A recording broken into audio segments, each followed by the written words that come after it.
सदरचं जे बीड शहर police station आहे हे नव्याने बांधण्यात आलेलं आहे आणि साधारण 1 ते 1.5 महिन्यापूर्वी आम्ही जुन्या पोलीस स्टेशन मधून या नवीन पोलीस स्टेशन मध्ये स्थलांतरण केलेलं आहे।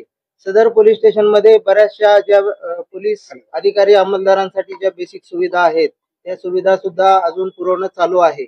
या ठिकाणी जे आरोपी आहेत त्या आरोपींसाठी जे गार्ड असतात त्या गार्ड हे 24 तासासाठी असतात आणि त्या गार्डला रेस्ट मिळावी यासाठी आपण काल काही गार्डने आमच्याकडे मागणी केली होती की आम्हाला रेस्ट करण्यासाठी रेस्ट रूम तर आहे परंतु पलंग नाहीयेत, तर त्याची सोय करावी। तर त्या अनुषंगाने मी येथील जे प्रभारी अधिकारी आहेत त्यांना मी सूचना केली होती की आपण तात्काळ गार्ड जे आहेत त्यांच्या रेस्टसाठी त्यांच्या आरामासाठी पलंगाची सोय करावी।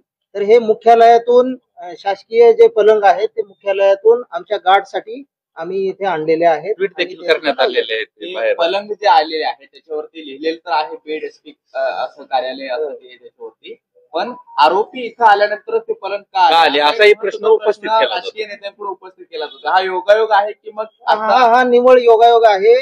मी आता जसं सांगितलं तसंच ते पार्श्वभूमी ही आहे की पोलीस स्टेशन नवीन आहे आणि त्यामध्ये काही सुविधांचा अभाव आहे, जसे पलंग आहेत किंवा आराम करण्यासाठी इतर सुविधा।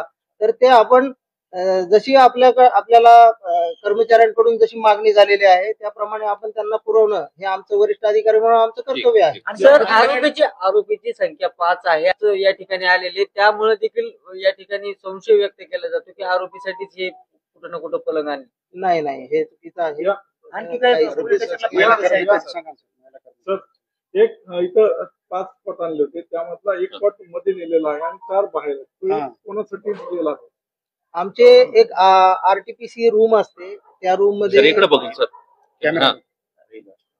महिला अंमलदार असतात, महिला अंमलदार आणि त्यांना देखील आरामासाठी त्या पलंगाची आवश्यकता